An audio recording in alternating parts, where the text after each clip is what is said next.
اللهم صل على محمد وآل محمد. بالله من الشيطان الرجيم. بسم الله الرحمن الرحيم.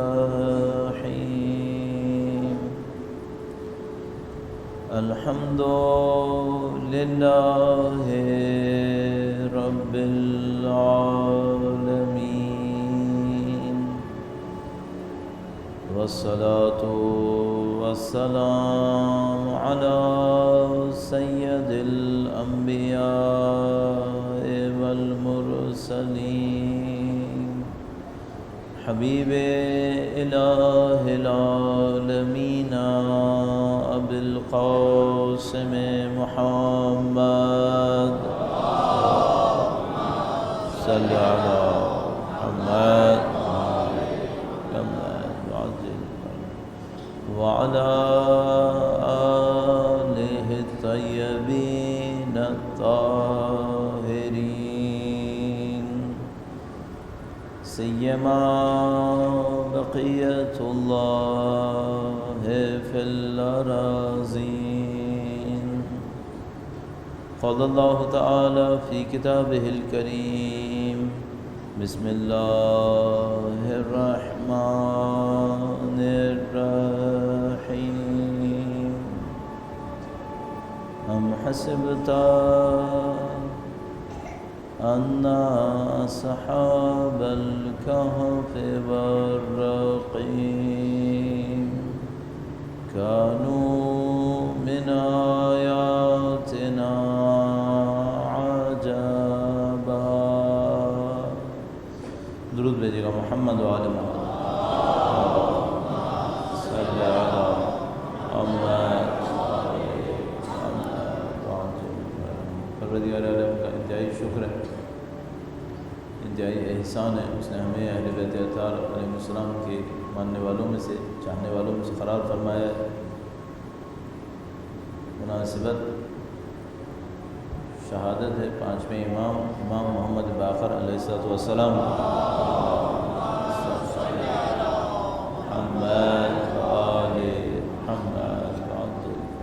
اس مناسبت سے کچھ نکات اہل بیت اطہار علیہ السلام کی سیرت طاہرہ، بالاخص مولا پانچویں امام کی سیرت کے حوالے سے، اور اس سے آج کی زندگی میں جو کچھ میں اور آپ سیکھ سکتے ہیں اس کے حوالے سے عرض ہوں گے انشاءاللہ، اس دعا کے ساتھ کہ خدا ہمیں پانچویں امام کی سیرت کو سمجھنے کی سعادت نصیب فرمائے اور ان کی سیرت پر عمل پیرا ہوتے ہوئے ان کے فرزند کی نصرت کی سعادت نصیب فرمائے انشاءاللہ.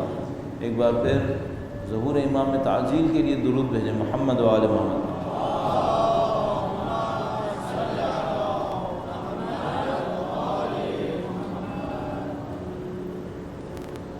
پروردگار عالم نے اپنے دین کے اندر ہر کام کے پیچھے کوئی حکمت، کوئی مصلحت، کوئی فلسفہ قرار دیا ہے، اور اس اعتبار سے ممکن نہیں ہے کہ جو خدا اپنے دین کے حتی مستحبات کے اندر، مکروہات کے اندر حکمت اور فلسفہ رکھے، اس نے اپنے اماموں کی تعداد میں کہ ایک نہیں تھے بلکہ 12 تھے، اس میں کوئی مصلحت نہ رکھی ہو.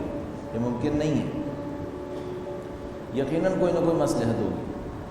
اور ہمیں جب سیرت اہل بیت اطہار علیہ السلام سے سیکھنا ہوتا ہے تو اس بنیادی مسئلے کی طرف ضرور توجہ دینی ہوتی ہے کہ کیوں خدا متعال نے 12 ائمہ اطہار، 12 معصومین علیہ السلام کو ارسال فرمایا. وہ خدا چاہتا تو ایک امام معصوم کو ارسال کرتا، اور وہی ایک امام معصوم اپنی زندگی کے ذریعے سے انسانوں کی ہدایت کے لیے کافی ہوتے. لیکن خدا متعال نے تعدد کیا، تعداد کو زیادہ کیا، اور اب ہم 12 سیرتوں کے سامنے موجود ہیں. اس کے متعدد اسباب بیان ہوتے ہیں. ایک سبب یہ بیان ہوتا ہے کہ خدا نے ائمہ کی تعداد کو 12 رکھا، اس میں راز خود امامت کی ذات میں کسی کمی یا کوتاہی نعوذ باللہ تعالیٰ کی وجہ سے نہیں ہے، بلکہ ایک عقلی مجبوری ہے، ایک ایسی مجبوری ہے کہ اس دنیا کے اندر اگر خدا نے کسی کو ہماری ہدایت کے لیے بھیجنا تھا تو قطعاً تعدد ہونا تھا، بالکل ایسے جیسے انبیاء کی تعداد میں کثرت کیوں ہے۔ ممکن ہے کوئی کہتا کہ خدا متعال نے قرآن کریم کو نازل کرنا تھا 1,24,000 انبیاء کی کیا ضرورت تھی، نعوذ باللہ تعالیٰ، کیوں خدا متعال نے پہلے دوسری شریعتیں بھیجیں، پہلے دوسری کتابیں بھیجیں اور اس کے بعد آخر میں ختمی مرتبہ محمد مصطفیٰ صلی اللہ علیہ وآلہ وسلم کے ذریعے سے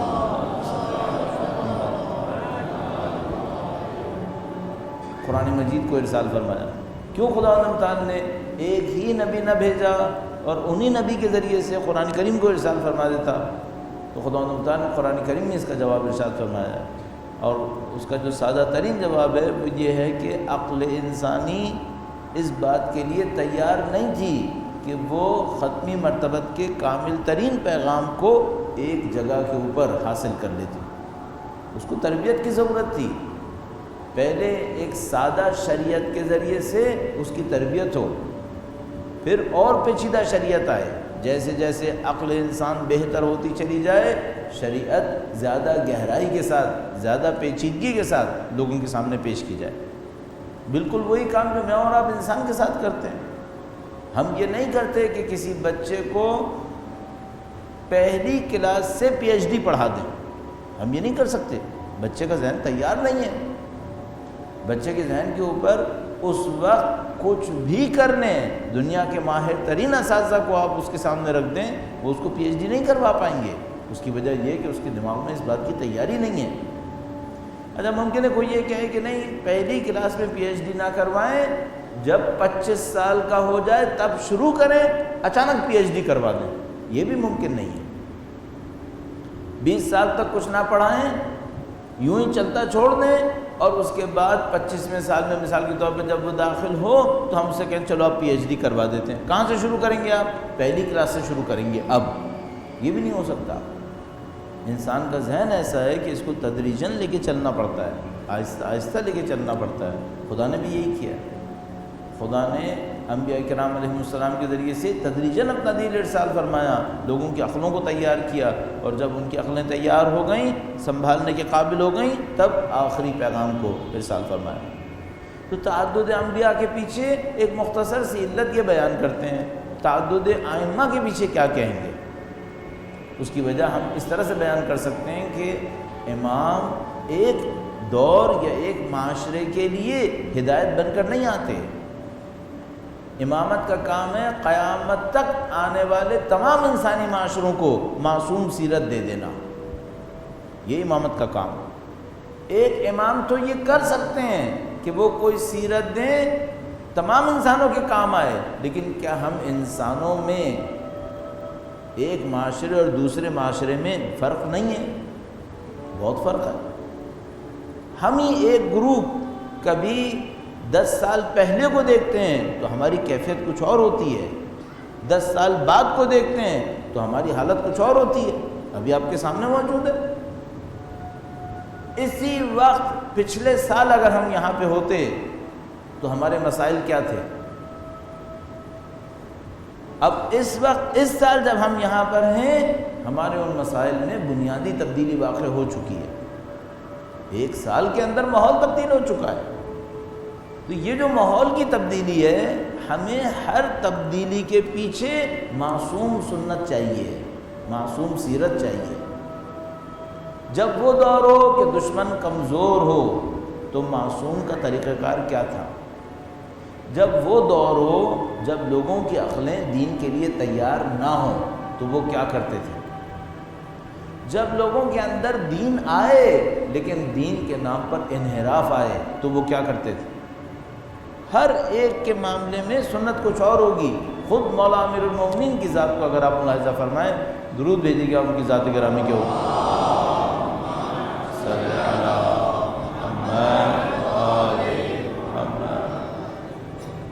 ایک دور آیا امام نے جنگیں کی جب اللہ کے رسول نے جنگ کا حکم دیا، پھر وہ دور آیا امام نے 25 سال تک سکوت اختیار کیا۔ وہی امیر المومنین کی ذات مقدس، وہی صاحب ذوالفقار شیر خدا حیدر کرار، 25 سال سکوت اختیار کیا. پھر وہ دور آیا کہ حاکمیت ظاہری شروع ہوئی، 4.5 سال تک پھر دوبارہ جنگیں کی. یہ جو امام نے مختلف رویے دکھائے، امام کی ذات میں نعوذ باللہ کوئی تبدیلی نہیں آتی ہے. امام اول وہی کریں گے جو 11ویں امام نے کیا، جو 8ویں امام کریں گے وہی 5ویں امام کریں گے. لیکن تبدیلی کس میں آئی؟ لوگوں میں تبدیلی آئی، حالات میں تبدیلی آئی، دشمنوں کی تبدیلی، دوستوں کی تبدیلی، یہ سب کاؤنٹ ہوتی ہے کہ امام کیا سنت اختیار کریں گے. اس خاطر تعدد اماموں کا چند عدد میں ہونا بہت ضروری تھا تاکہ ہمیں سمجھ میں تو آئے کہ کرنا کیا ہے. اب اگر مجھے اور آپ کو سنت امام پہ چلنا ہو، سیرت امام پہ چلنا ہو، تو اتنا کافی نہیں ہے کہ میں یہ سوچوں کس امام نے صلح کی تھی میں صلح کر لیتا ہوں، کسی امام نے جنگ کی تھی میں جنگ کر لیتا ہوں، کسی امام نے مدرسہ چلایا تھا میں مدرسہ چلا لیتا ہوں. یہ کافی نہیں ہے. اس کو میں عرض کرتا ہوں کہ اگر کوئی اس طرح کرے تو یہ سنت امام کی پیروی نہیں ہے، سنت امام سے اپنے لیے تائید لینا ہے. اپنے فیصلے پہلے کر لے، بعد میں وہاں سے دلیل لے کر آ جائے.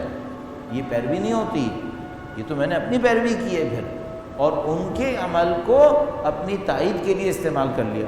تو اگر میں نے صلح کرنی ہے تو میں امام مصطفیٰ کی صلح کا حوالہ دے دوں گا. تو بھئی تم نے شہید کربلا کا حوالہ کیوں نہیں دیا؟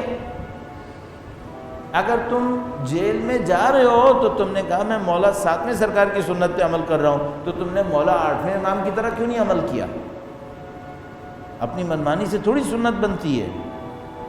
کوئی اپنی منمانی کرے پہ کہے میں نے سیرت امام پہ عمل کیا. تو مثال کے طور پر کوئی کہے کہ میں دشمن کے ساتھ مل کے کام کروں گا تو میں علی ابن یقطین کی سیرت پہ عمل کر رہا ہوں. اس طرح کرنے سے فائدہ نہیں ہوگا. تو آپ کو کیا کرنا ہوگا؟ سب سے پہلے یہ دیکھنا پڑے گا آپ کے حالات کس امام کے حالات کے نزدیک ہیں.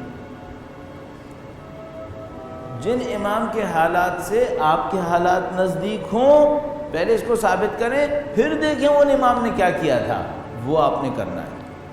اور یہ میں عرض کر دوں یہ 5-5 10-10 سال میں بھی تبدیل ہو سکتا ہے. 11 ہجرہ سے پہلے مولا کی سنت کچھ اور تھی، 11 ہجرہ کے بعد سنت کچھ اور رہی ہے. 36 ہجرہ سے پہلے سنت کچھ اور تھی، 36 ہجرہ کے بعد سنت کچھ اور رہی ہے. تو یہ بھی نہیں ہو سکتا کہ ایک آدمی ایک کام کرے اور کہے میں نے طے کر لیا ہے اب میں ساری عمر یہی کروں گا. نہیں، یہ بھی صحیح نہیں ہے. مجھے وہ کرنا چاہیے جو اہل بیت نے کیا. میرے جیسے حالات میں اہل بیت نے جو کچھ کیا مجھے وہ کرنا چاہیے.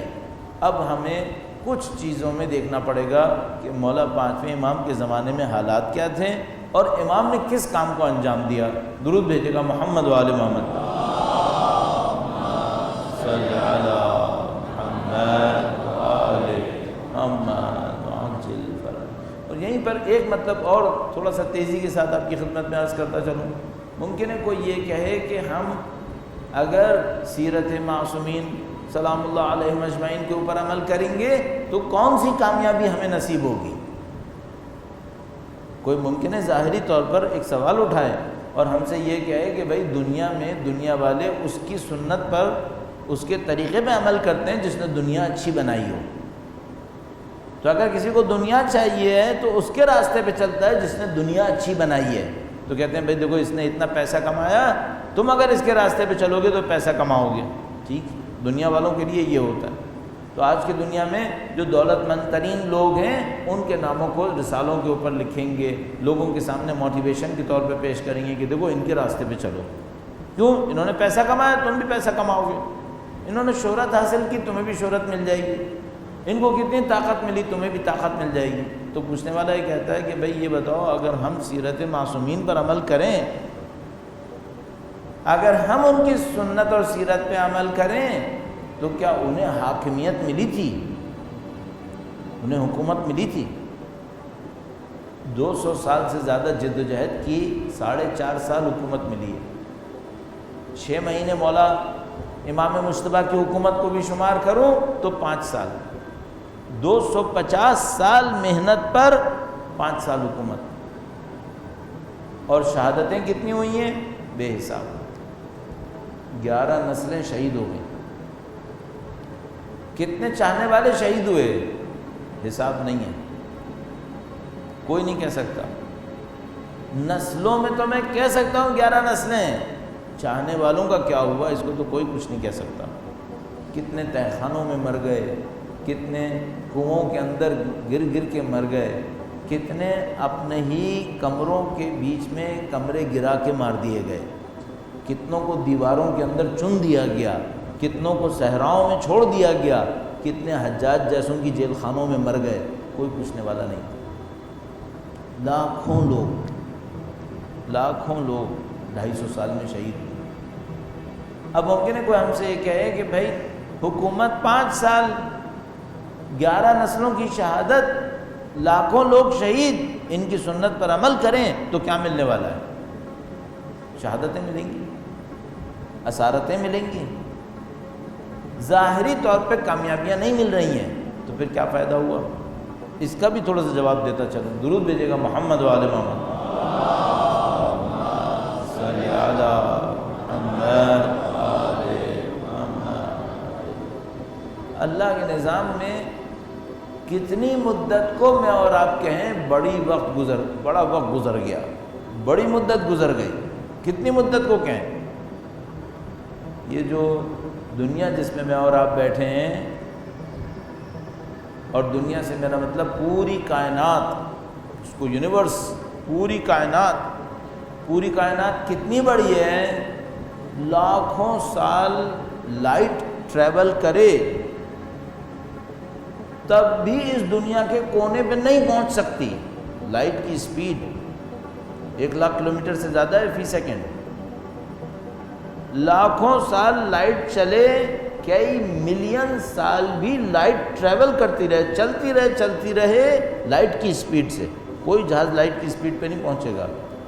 اگر لائٹ کی سپیڈ کا بھی کوئی جہاز بنائیں اور اس میں بیٹھ کر کئی ملین سال، 25 لاکھ سال، 40 لاکھ سال، 100 لاکھ سال، 1 کروڑ سال سپیڈ آف لائٹ سے ٹریول کریں، دنیا کا کونا نہیں ملے گا۔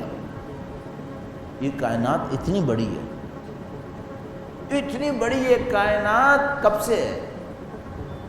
15 ارب سال سے۔ اتنی بڑی کائنات، لائٹ ٹریول کرے، لائٹ سفر کرے، 1 کروڑ سال تک لائٹ چلے، دنیا کا کونا نہیں ملتا۔ اس پوری کائنات کو بنے ہوئے کتنا عرصہ ہوا ہے؟ 15 ارب سال۔ ارب کتنا ہوتا ہے؟ 100 ہمیں پتہ ہے، 1000 ہمیں پتہ ہے، 1 لاکھ بھی دماغ میں آتا ہے، 10 لاکھ، 1 کروڑ سمجھ میں آتی ہے، 1000 1 کروڑ ہوں، 1 ارب بن جائے گا۔ 1 ارب بنے، 15 ارب سال سے یہ دنیا ہے، یہ کائنات اتنی وسعت کے ساتھ۔ اچھا 15 ارب سال سے تو یہ کائنات ہے، یہ جس پر ہم بیٹھے ہیں زمین پر، یہ کب سے ہے؟ 5 ارب سال سے۔ 5 ارب سال۔ اچھا اس 5 ارب سال میں میری عمر کتنی ہے؟ بڑا جیا جاپانی ہوا تو 90 سال۔ جاپانیوں کی عمر سب سے لمبی آج کل شمار کی جاتی ہے، ایوریج ان کی لائف 88، 90 سال، 88 سال۔ بہت جیا 150 سال لگا لو، آج تک ابھی 150 سال کا کوئی بڈھا ہمارے پاس نہیں ہے دنیا کے اندر، لگا لو 150 سال، ٹھیک ہے، میں بہت جیا 150 سال۔ دنیا کب سے ہے؟ 5 ارب سال سے۔ ان 5 ارب سالوں میں انسان کب سے ہے؟ یہ بہت ایک اعتبار سے غلط سوال ہے، چونکہ یہ نہیں پتا پہلے انسان کہتے کسے ہیں۔ پہلے تو یہ بتانا پڑے گا انسان کسے کہتے ہیں۔ بھائی انسان ایک اس کو کہتے ہیں کہ جو 4 ہاتھ پاؤں پہ نہ چلے، سیدھا ہو کے چلے، تو کہتے ہیں اس کی کولے کی ہڈی اتنی سپاٹ ہو، اتنی پھیلی بھی ہو کہ سیدھا ہو کے کھڑا ہو جائے، اس کو کہتے ہیں انسان۔ بس اس کی انگلیاں اتنی لمبی لمبی ہوں گی، منہ اتنا نکلا ہوا ہوگا، یہ تو پورا بنمانس ہوا، تو کہتے ہیں نہیں ٹھیک ہے اتنا ہی انسان کے لیے کافی ہے۔ ابھی کچھ چیزیں نکلی ہیں ایک جگہ سے، تو پتہ چلا کہ وہ سارا سیکوینس ہی خراب ہو گیا جو ہم نے اب تک سوچا تھا. اب تک جو سیکوینس سوچا تھا، چونکہ انسان جو تھوڑا انسانوں کی طرح ہوتا ہے، ہمارے خیال میں اس کی انگلیاں چھوٹی ہوتی ہیں، جانور کی انگلیاں جو ہوتی ہیں وہ بڑی ہوتی ہیں، اس کے پنجے نکلے ہوئے ہوتے ہیں، اور اس کا جو منہ ہوتا ہے جبڑا سخت ہوتا ہے اور بڑا ہوتا ہے، چونکہ وہ جانوروں کی طرح کھاتا ہے. لیکن جب انسان ہونے لگتا ہے تو اس کا جبڑا چھوٹا ہو جاتا ہے، انگلیاں اس کے اندر چلی جاتی ہیں، پاؤں بھی چھوٹا ہو جاتا ہے، اور یہ طاقت پھر انسان کہلانے لگتا ہے. ابھی عقل کی بات نہیں آئی ہے، شعور کی بات نہیں آئی ہے. ابھی اتنا ہے کہ کھڑا ہو گیا ہے سیدھا اور تھوڑا بنمانس سے کم ہو گیا تو ہم کہتے ہیں چلو بھائی یہ انسان ہو گیا. اچھا یہ کب سے ہے؟ اس کو بھی 30 لاکھ سال ہو گئے ہیں. 30 لاکھ سال. اس کے بعد ایک انسان وہ ہے جس نے ٹولز بنائے، آلات بنائے، پتھر سے کلاڑی بنا لی، نوکیلے پتھر سے اس نے نیزہ بنا لیا. یہ کب سے ہے؟ اس کو بھی 10-15 لاکھ سال ہو گئے. 10-15 لاکھ سال اسے بھی ہو گئے. پھر ایک انسان وہ تھا جس نے غاروں کے اندر پکچرز بنانا شروع کر دی. اس کا دماغ اتنا چلنے لگا کہ اس نے میسج کو، پیغام کو دوسروں تک پہنچانے کی خواہش اپنے اندر پائی ہے، تو غاروں کے اندر تصویریں بنائی ہیں. یہ کب سے ہے؟ یہ بھی کئی لاکھ سال سے ہے. اور قرآن کریم کتنا عرصہ ہوا ہے؟ ابھی 1400 سال. اس کا مطلب کیا ہے؟ اس کا مطلب عرف عام میں کہوں گا ابھی تو کہانی شروع ہوئی ہے. 1400 سال ہیں کتنے؟ ابھی تو کہانی شروع ہوئی ہے. جو خدا 15 ارب سال سے منصوبہ بنا رہا تھا کہ میں قرآن بھیجوں گا، ابھی تو 1400 سال لگے ہیں. 1401 سال مثلا کہ اس نے قرآن بھیجا ہے. ابھی تو کہانی شروع ہوئی ہے. اچھا میں اور آپ سوال کر رہے ہیں یہ 250 سال میں کامیابی کیوں نہیں ملی؟ 250 سال ہوتے کتنے ہیں؟ ہوتے کتنے ہیں؟ یہ بالکل ایسا ہی ہے جیسے میری عمر 50-60 سال ہو اور ایک دن کو میں اٹھا کے کہوں اس دن میں کیا ہوا، تو یہ دن کی حیثیت کیا ہے 60 سال کے مقابلے؟ 1400 سال کچھ بھی نہیں ہے. ابھی تو شروع ہوا ہے. ابھی تو جب امام تشریف لائیں گے انشاءاللہ اصلی کہانی اس وقت شروع ہوگی. اس وقت اصلی شروع ہوگا. اس وقت کیا شروع ہوگا؟ یہ جو مولا 5ویں امام نے شہادت دی نا، اس کا اثر اس وقت نظر آئے گا. یہ جو انہوں نے قربانیاں دیں، لاکھوں افراد شہید ہوئے، ان کی قربانیاں اس وقت ہمیں سمجھ میں آئیں گی. دیکھیں عزیزان محترم، اگر آپ اور میں آج سے 40 سال پہلے ہوتا نا اور کربلا، عاشور کے دن، چہلم کے دن کربلا کو دیکھتے تو ہم سوچتے مولا نے اتنی بڑی قربانی دی، اس کا ہوا کیا؟ آج 2015 میں کھڑے ہیں نا اور چہلم آئے گا اور 3 کروڑ لوگ کربلا میں گھومیں گے. تو ابھی تو ہمارے دماغ کے سیلز کھلنا شروع ہوئے ہیں کہ ہاں کچھ ہوا ہے. ابھی تو کہانی شروع ہوئی ہے. ابھی تو سے 3 کروڑ لوگ آئے ہیں 7 ارب میں سے. نہیں معلوم خدا چند سالوں کے بعد ہمیں دکھائے کہ دیکھو اب 15 کروڑ آ گئے. ایک روایت ہے ہمارے پاس، عجیب روایت ہے. روایت فرماتے ہیں کہ امام کوفہ میں نماز پڑھائیں گے، کربلا تک لوگ جماعت میں کھڑے ہوں گے.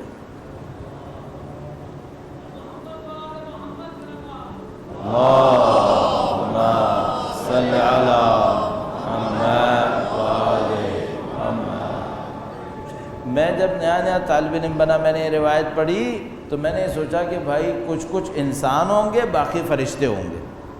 فل ان دا بلینکس فرشتے کر لیں گے.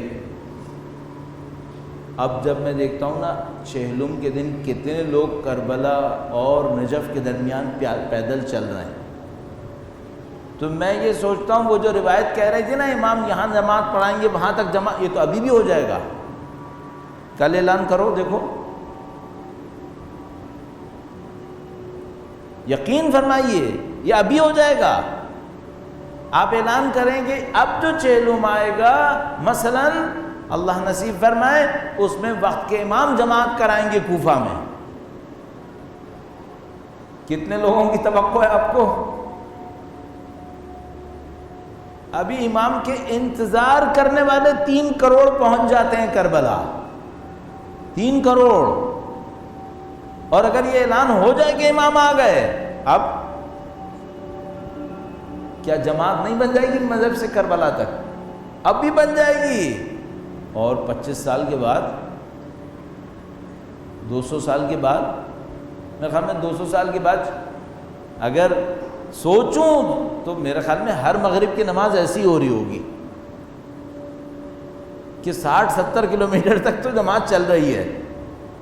اگر چند کلومیٹر کی جماعت تو ہم نے اپنی آنکھوں سے تہران میں دیکھی ہے، چند کلومیٹر کی جماعت ہم نے خود دیکھی ہے۔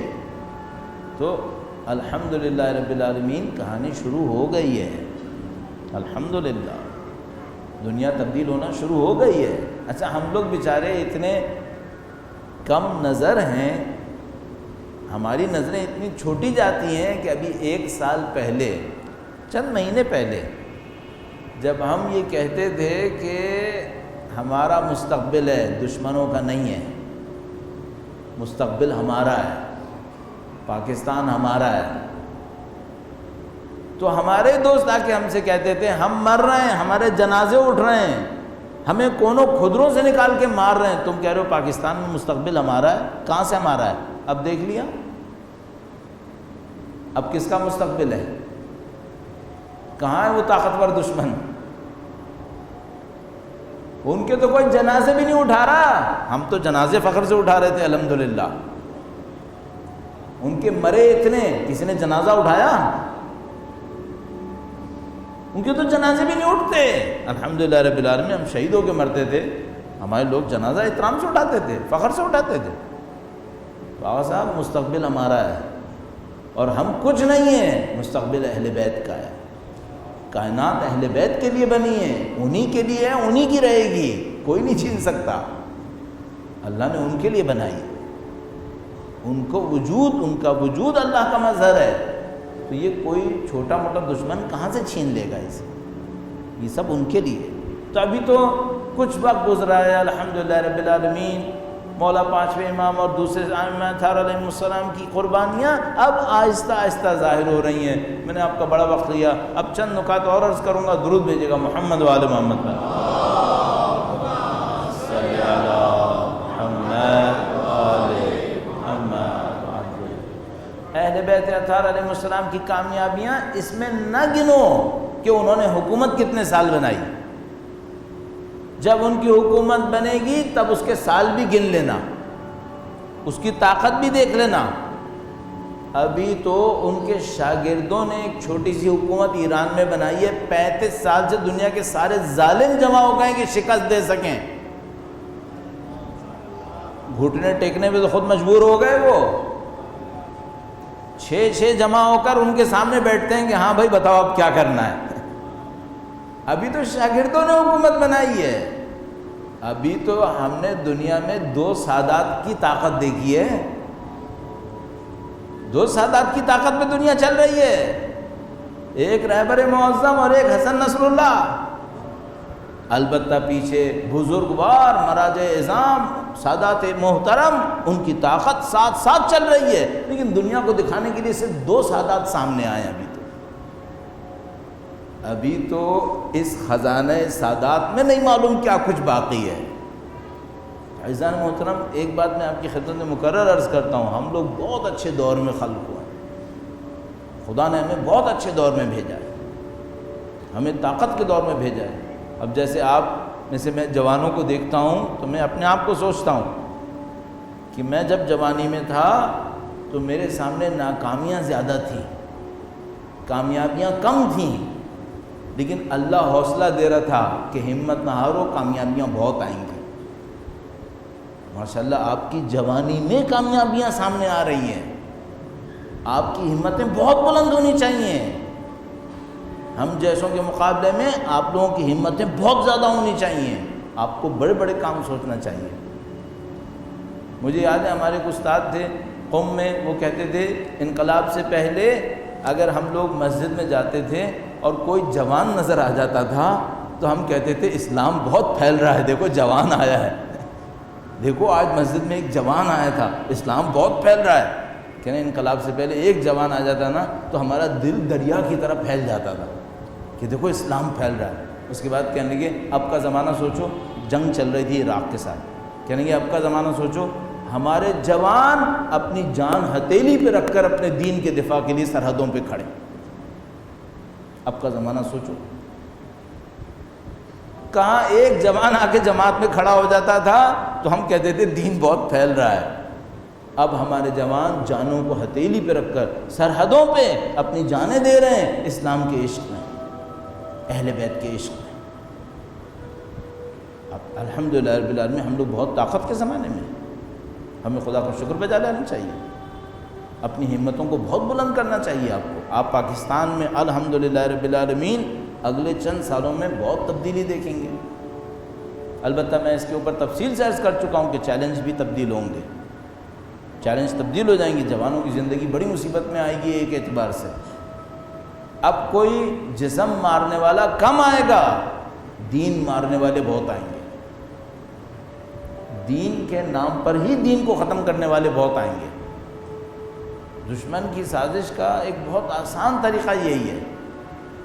میں بہت حاشیوں میں جا رہا ہوں آج کل کے حالات کی وجہ سے۔ اہل بیت کی سنت اور طریقہ کار کیا ہے اس معاملے کے اندر؟ وہ صرف یہ نہیں کرتے تھے کہ ایک آدمی ملا اس سے کہا تم نماز پڑھ لو، یہ نہیں کرتے تھے۔ صرف ایک آدمی ملا اس سے کہا تم روزہ رکھ لو، صرف یہ نہیں کرتے تھے۔ یا مثلا ایک پارٹی بنائی کہ ہماری حکومت بن جائے، یہ نہیں کرتے تھے۔ معمولاً ایسا ہوا ہے تاریخ میں کہ کوئی بڑا سپہ سالار کھڑا ہوا، اس نے ایسے تیسے کر کے 2-3 لاکھ کا لشکر بنایا، 2-3 لاکھ کا لشکر بنا کر امام کو خط لکھا کہ مولا میں نے آپ کے لیے لشکر بنا لیا ہے، اب آپ تشریف لائیے، ہم آپ کے ہاتھ پر بیعت کریں گے، اس حکومت کو اٹھا کے پھینک دیں گے۔ اہل بیت نے نہیں مانا، منع کر دیا۔ کیوں منع کیا؟ حکومت ان کا حق ہے، ملنی چاہیے۔ تو جب ایک آدمی 3 لاکھ کا لشکر بنا رہا ہے، مثلا ابو مسلم خراسانی، ابو سلمہ خلال، تو کیوں منع کر رہے ہیں؟ اس لیے منع کر رہے ہیں کہ افراد نہیں چاہیے، تربیت شدہ افراد چاہیے، کثرت نہیں چاہیے، خلوص چاہیے، بندگی چاہیے۔ ابو مسلم خراسانی کون ہے کہ اس کے پیچھے 3 لاکھ آدمی کیا ہوں گے؟ اس آدمی کا خود نہیں پتہ کون ہے یہ، اس کا کردار کیا ہے، اس میں دین کتنا ہے، اس کے پیچھے 3 لاکھ کھڑے ہیں، کیا فائدہ ان کا؟ جس نے یہ خبر دی کہ 2 لاکھ آپ کا انتظار کر رہے ہیں، 1 لاکھ انتظار کر رہے ہیں، امام اس کو شہر کے باہر لے گئے، 18 بکریوں کا ریوڑ دکھایا اور کہا کہ اگر اتنے بھی ہمارے چاہنے والے ہوتے نا تو ہم کھڑے ہو جاتے اپنے حق کے دفاع کے لیے، تم 1 لاکھ کی بات کر رہے ہو۔ اہل بیت یہ چاہتے تھے۔ اچھا جب یہ چاہتے تھے تو کچھ معاشرے ایسے ہوتے تھے جہاں دین تھا ہی نہیں، جیسے اللہ کے رسول تشریف لائے، دین تھا ہی نہیں۔ مولا پانچویں امام کے زمانے میں کیا تھا؟ دین کے نام پر اتنا کچھ تھا کہ اب یہ سمجھ میں نہیں آتا تھا اصلی کون سا ہے، جعلی کون سا ہے۔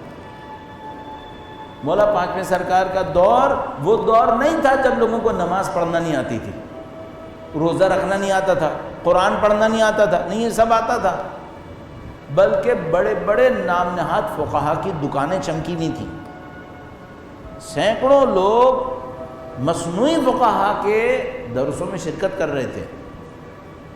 اندر سے کیا تھے؟ اندر سے کھوکھلے تھے، اندر سے کھوکھلے تھے۔ اچھا اس موقع پہ اہل بیت نے کیا کیا؟ انہوں نے یہ نہیں کیا کہ لوگوں کے مزاج میں جو مصنوعی دینداری تھی اس سے فائدہ اٹھا کر ان کا لشکر بنا لیتے، بعد میں صحیح کر لیں گے، نہیں، یہ نہیں کیا۔ کہا نہیں، ہم تربیت کریں گے، چاہے زیرو سے شروع کرنا پڑے، تربیت کریں گے۔ مثلا کیسے تربیت کریں گے؟ آپ مولا پانچویں سرکار کی ذات گرامی کو ملاحظہ فرمائیے گا، امام محمد باقر علیہ الصلوۃ والسلام درود بھیجے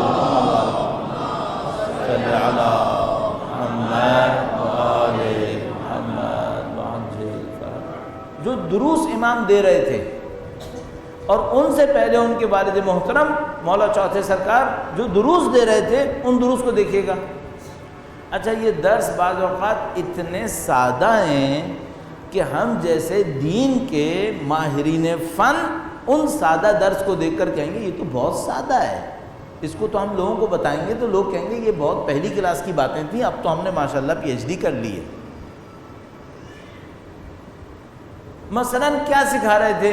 مثلا یہ سکھا رہے تھے کہ مولا پانچویں امام کی روایت فرما رہے ہیں مسواک کرنا یہ فضیلت رکھتا ہے، مسواک کرنا۔ اچھا آپ کہیں گے بھائی یہ کیا بات ہوئی؟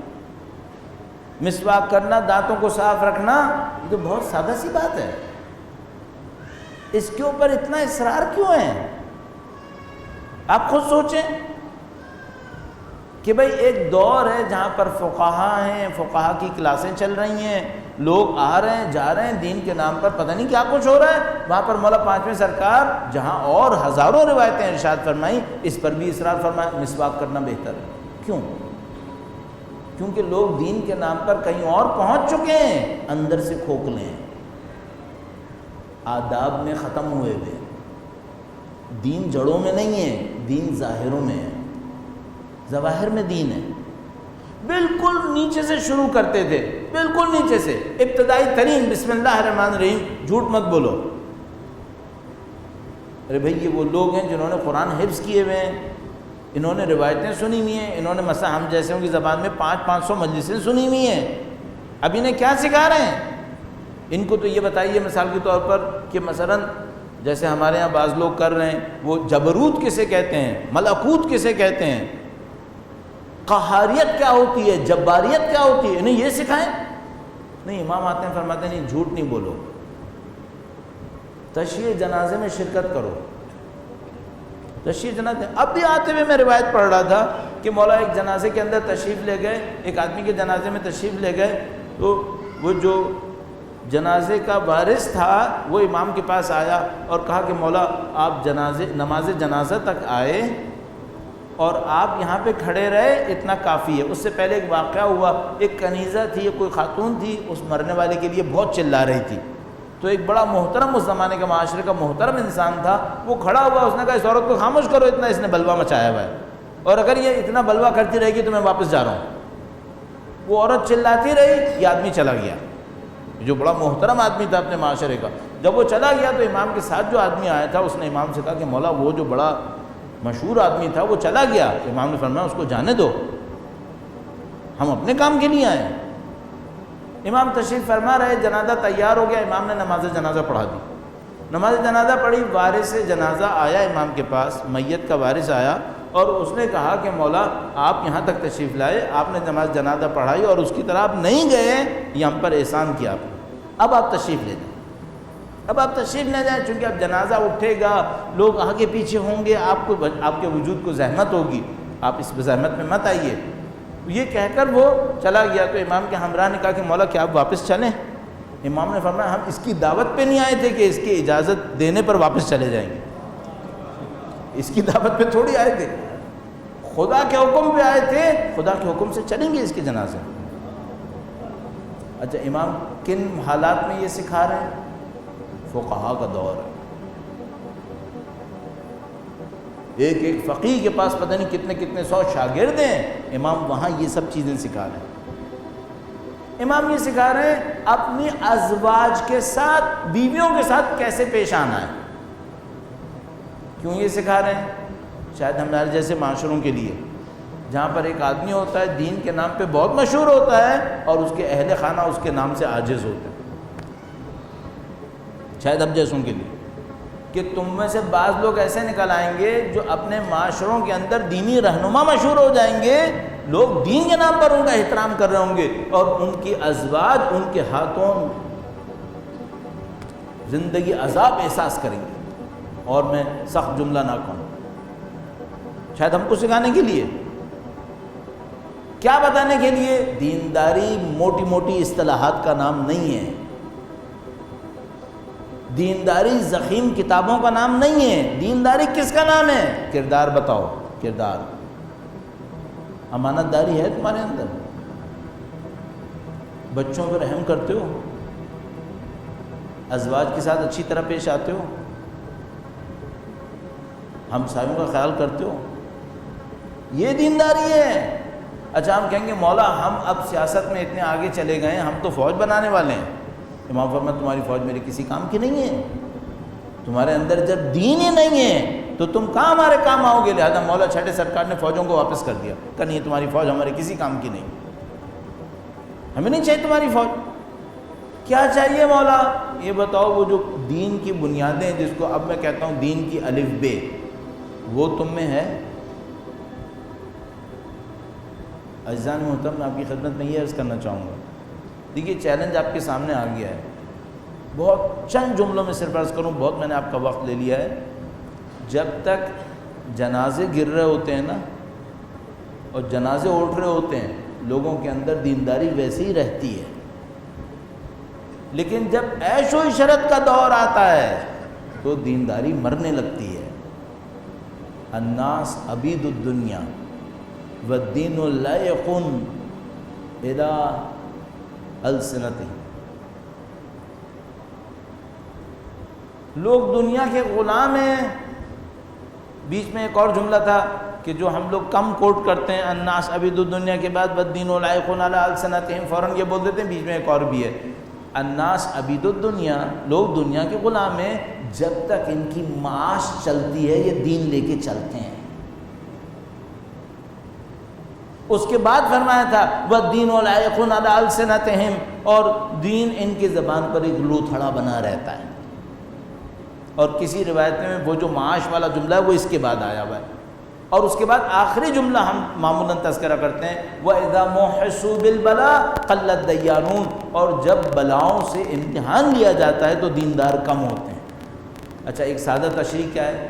جب بلاؤں سے امتحان لیا جاتا ہے، جب دشمن سر پہ کھڑا ہوتا ہے، گردنیں کاٹ رہا ہوتا ہے تو دیندار کم ہوتے ہیں۔ شاید کچھ اور بھی ہے، اس امتحان میں تو لوگ اپنی جان بچانے کے لیے بھی دین پہ آ جاتے ہیں۔ اب آپ دیکھیے، بہت سادہ سی بات عرض کروں، جب تک کراچی میں حالات خراب تھے، ہر آدمی گاڑی میں بیٹھتے ہی پتہ نہیں کون کون سی دعائیں پڑھتا تھا۔ جب سے حالات صحیح ہونا شروع ہوئے، وہ دعائیں آہستہ آہستہ ذہن سے نکل رہی ہیں۔ بھائی جب سختی کا وقت آتا ہے ویسے ہی انسان لا الہ الا اللہ لا الہ الا اللہ کرتا رہتا ہے، اور جب آسانی کا دور آتا ہے یاد نہیں آتا آیت الکرسی کب پڑھی تھی۔ یہ ہوتا ہے ہم انسانوں کے ساتھ۔ اب آسانی کا دور آئے گا دین کے نام پر، اب ثقافت بچانا مشکل پڑے گی۔ ابھی تک آسان تھا، اب بہت ساری چیزیں مشکل میں پڑ جائیں گی۔ اہل بیت ہمیں یہ سکھا رہے ہیں، دین کو بنیادوں تک لے کے جاؤ، دین کو اپنی روح تک لے کر جاؤ۔ تمہاری وفاداری، تمہاری امانت داری، تمہارا لوگوں کے ساتھ کیسا پیش آنا، تمہارا ایک دوسرے کے ساتھ صدق اور سچائی کے ساتھ ملنا، یہ سب چیزیں دین کی بنیادیں بنیں گی۔ ایک دوسرے کے حقوق کا خیال کرنا، یہ اہل بیت اطہار علیہ السلام کی سنتیں بنیں گی۔ اور اس میں آپ کی خدمت میں عرض کروں گا، آپ ضرور اس کام کو کر لیجئے، دن بھر میں کم سے کم ایک روایت اہل بیت کی ضرور پڑھ لیں۔ جس طرح ہمارا جسم ہے نا، ہر وقت اگر اس کو گندا کھانا ہم دلاتے رہیں تو ہم لوگ مریض ہو جائیں گے۔ تو ابھی کیا ہے کہ مثلاً ایک آدھ دن کبھی گندا کھانا کھا لیا تو اگلے دن ذرا اچھا کھانا کھا لو، تاکہ جسم صحیح رہے۔ آپ کی اور ہماری روح مادہ پرستی میں غرق ہو کے تھک جاتی ہے، مر جاتی ہے۔ اگر اس کو ہر روز ہی کم از کم اہل بیت کی فکر کا وٹامن ملتا رہے، تھوڑا فکر زندہ رہے گی، تھوڑی روح کے اندر تازگی رہے گی۔ تو آپ ہر روز اہل بیت اطہار علیہ السلام کی کم سے کم ایک روایت ضرور پڑھ لیں۔ الحمدللہ اب تو واٹس ایپ پر، سوشل میڈیا پہ پتہ نہیں کتنے گروپ بن گئے ہیں جو اللہ بلا تو پتہ نہیں کتنی بھیجتے رہتے ہیں، اللہ اکبر۔ اور بعض اوقات تو کیا ہوتا ہے، وہ اہل بیت کے نام پر پتہ نہیں وہ کچھ بھیج دیتے ہیں جس کا کچھ سمجھ میں نہیں آتا یہ کب فرمایا تھا ارشاد۔ تو اس کے لیے میں ریکمینڈ کرتا ہوں، ہمیشہ عرض کرتا ہوں کہ جب بھی کبھی آپ اہل بیت کا کوئی قول نقل کریں، ریفرنس ضرور دیں، کہاں سے لیا ہے، پتہ تو چلے اوتھینٹک ہے یا نہیں ہے، کچھ نہ کچھ سندیت ملنی چاہیے۔ تو آپ کم سے کم ایک قول ضرور دیکھیں، اور اس میں یوں کر لیں کہ جب بھی آپ کے سامنے کوئی صفت آئے جو اہل بیت نے بیان کی ہو تو دیکھیں میرے اندر یہ ہے یا نہیں ہے، میرے اندر کتنی ہے۔ مثلاً فرمایا کہ بندے کا دین کامل نہیں ہو سکتا جب تک کہ وہ اپنے ساتھیوں کے لیے اچھا نہ ہو، ساتھ زندگی گزارنے والوں کے لیے اچھا نہ ہو، اس کا دین کامل نہیں ہو سکتا۔ آپ دیکھیں آپ ساتھ زندگی گزارنے والوں کے ساتھ کیسے ہیں،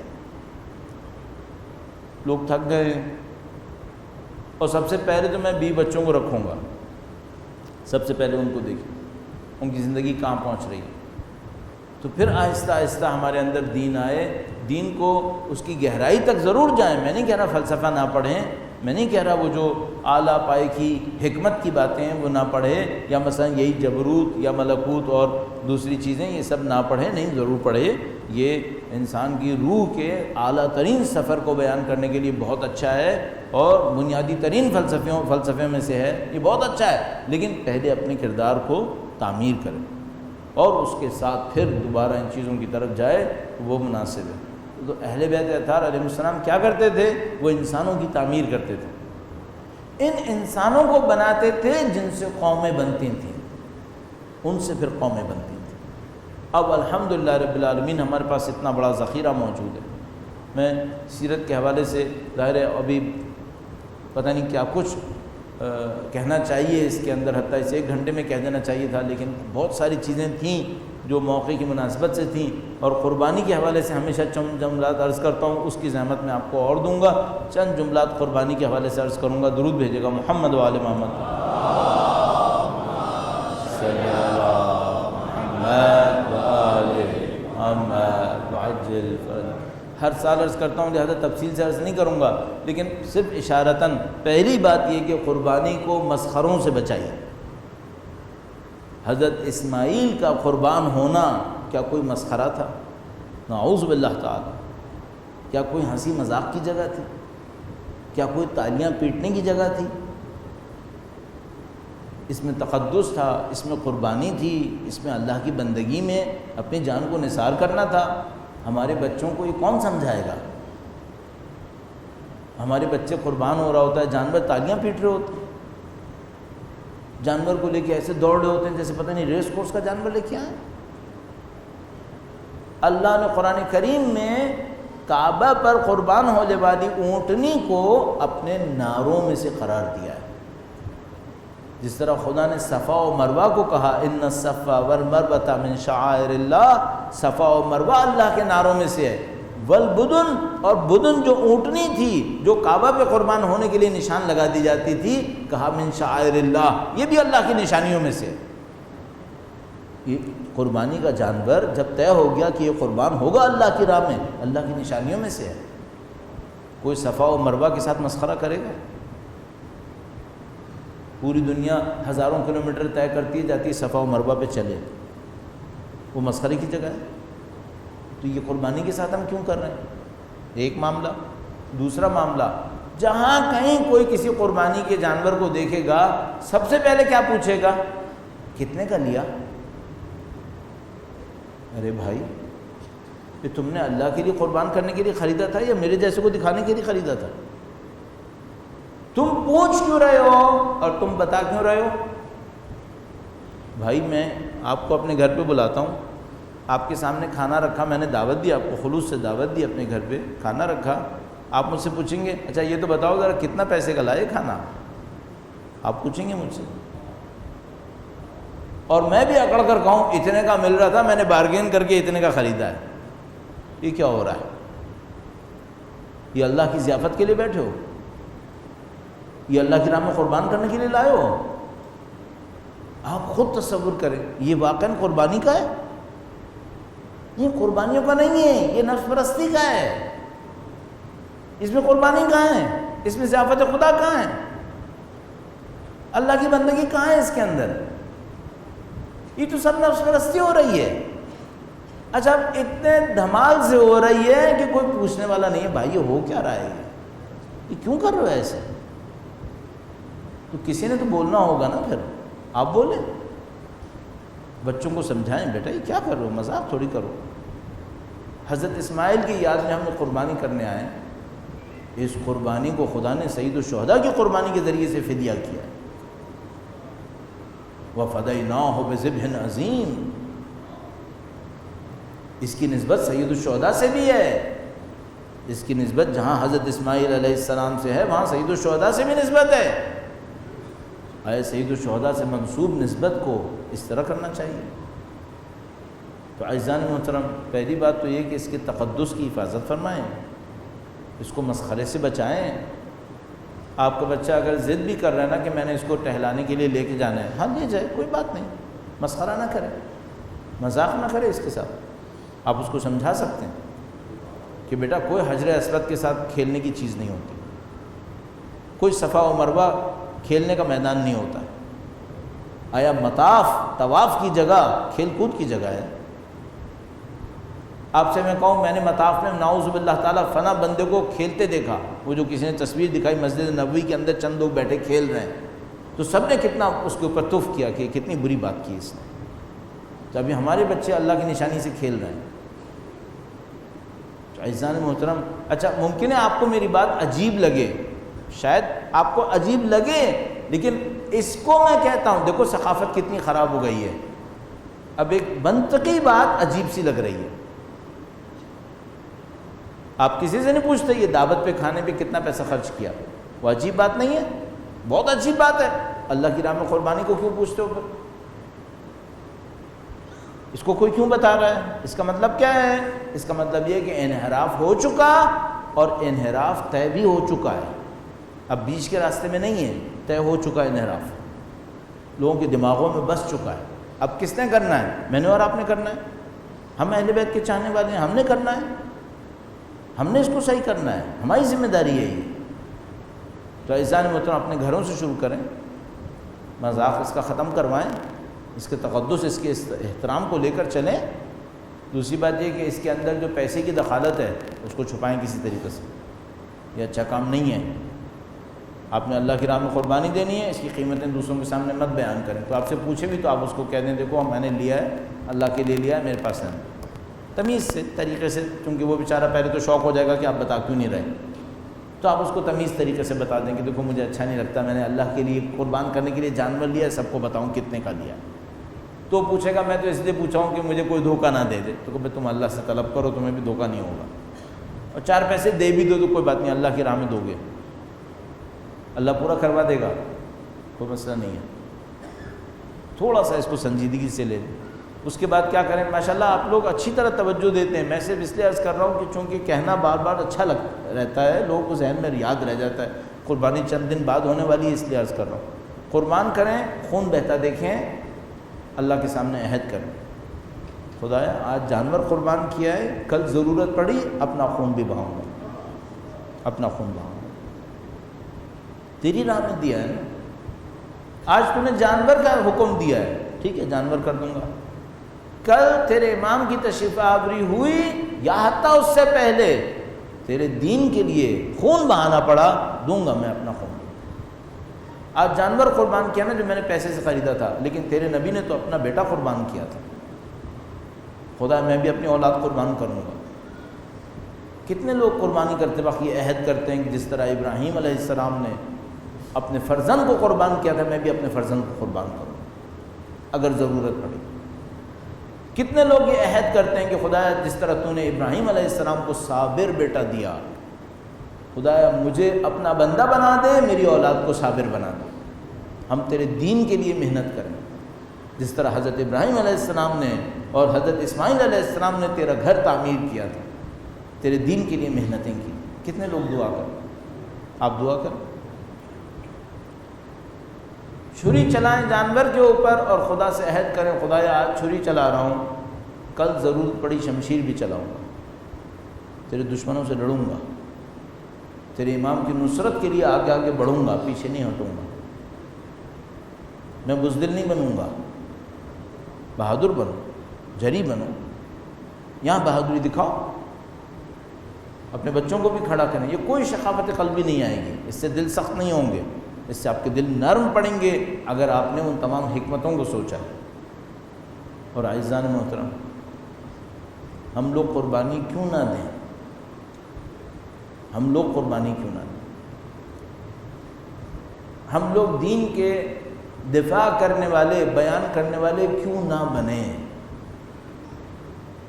نعوذ باللہ تعالیٰ، صد نعوذ باللہ تعالیٰ، بنی امیہ کے ماننے والوں کو دیکھو ان کے ساتھ کیا ہوا ہے، دیکھو ان کے ساتھ کیا ستیہ ناش ہوا ہے۔ جس کے پیچھے چل رہے ہیں نفس پرست،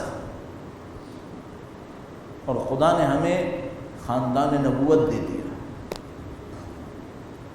ہمیں خاندان نبوت کی رہبری میں چلنا نصیب کر دیا، جن کی زندگی کا ذرہ ذرہ اللہ کی بندگی، اللہ کی اطاعت، اللہ کی راہ میں قربانی، فداکاری۔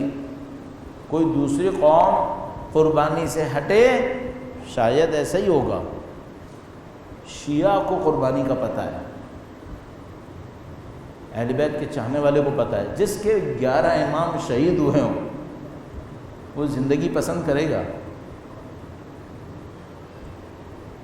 امیر شام امیر المومنین کے ایک صحابی سے ملا اور کہنے لگا کہ علی کے بیٹے ابھی تک زندہ ہیں اور تیرے بیٹے مارے گئے،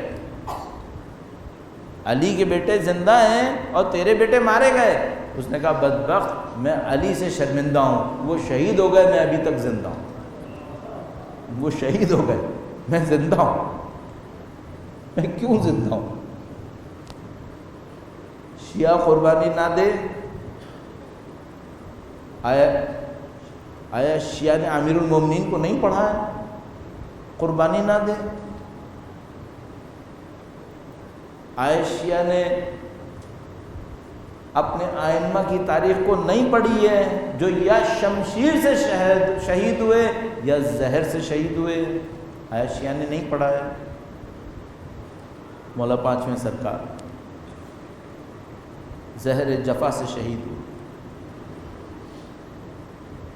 اس زندگی کے ساتھ، عبودیت کے ساتھ، بندگی کے ساتھ، لیکن دشمن امام باقر کی زندگی دیکھنا نہیں چاہتا۔ آج شیعہ نے سب کچھ نہیں پڑھا ہے، اور میں اپنے 5ویں امام کے حضور ان کی شہادت کی تسلیت پیش کروں، وقت کے امام کو ان کے جد امجد کی شہادت کی تسلیت پیش کروں، لیکن اس کے ساتھ ایک جملہ اور کہوں گا، آیا شیعہ قربانی نہ دے جس کا امام کربلا میں شہید ہوا ہے؟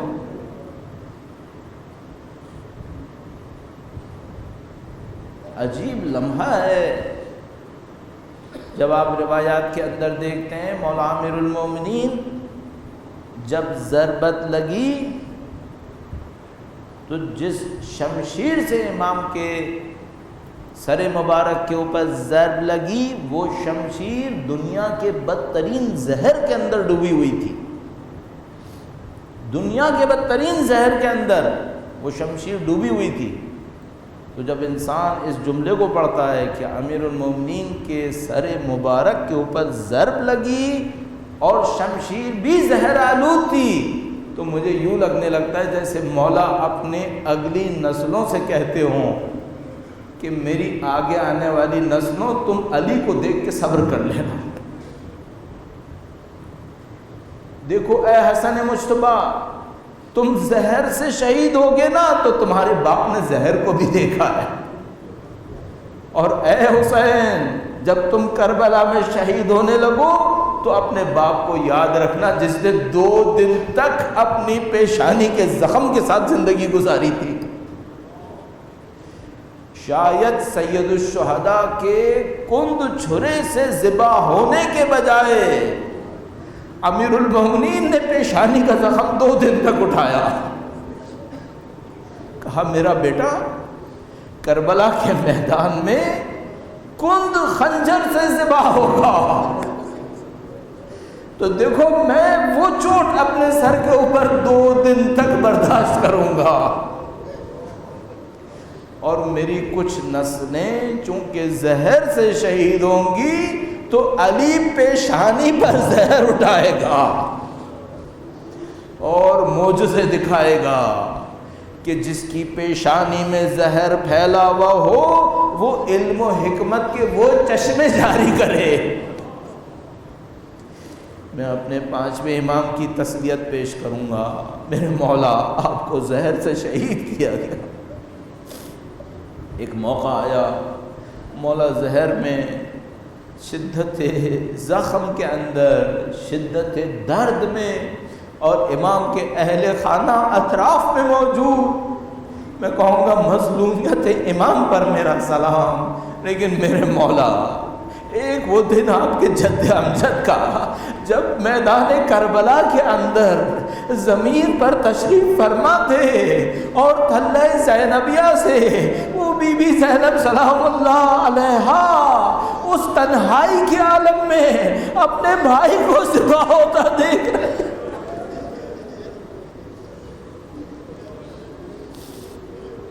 سَيَعْلَمُ الَّذِينَ ظَلَمُوا أَيَّ مُنْقَلَبٍ يَنْقَلِبُونَ۔ پروردگارہ تجھے واسطہ محمد و آل محمد کا اس قلیل کو اپنی بارگاہ میں قبول فرما۔ اے پاک پروردگار ان کی نورانیت سے ہمارے دلوں کو منور فرما۔ اے پاک پروردگار دنیا اور آخرت میں ان کی ہمراہی نصیب فرما۔ اے پاک پروردگار بحق امام پنجم قرآن و اہل بیت کو دنیا کے کونے کونے تک پہنچانے کی سعادت نصیب فرما۔ اے پاک پروردگار ان کے نام کے صدقے میں ہمارے بیماروں کو شفا نصیب فرما۔ ان کے والد گرامی کے صدقے میں ہمارے بے گناہوں کو آزادی نصیب فرما۔ اے پاک پروردگار ان کے جد امجد کے صدقے میں ہمارے دشمنوں کو نیست و نابود فرما۔ اے پاک پروردگار تمام دعائیں تیری حجت کے لیے ہیں۔ خدایا تجھے واسطہ محمد و آل محمد کا سید و سردار مولا اور آقا امام آخر الزماں کے ظہور میں تعجیل فرما۔ ان کے نام کے صدقے میں ان کے راستے پر چلنے کی سعادت نصیب فرما۔ امام کے دشمنوں کو نیست و نابود فرما۔ امام کے لشکر کی تعداد میں اضافہ فرما۔ خدایا ہماری زندگیوں کا اختتام دین کی نصرت کی راہ میں شہادت قرار فرما۔ ربنا تقبل منا انک انت السمیع العلیم وتب علینا انک انت التواب الرحیم۔ درود بھیجیں محمد و آل محمد۔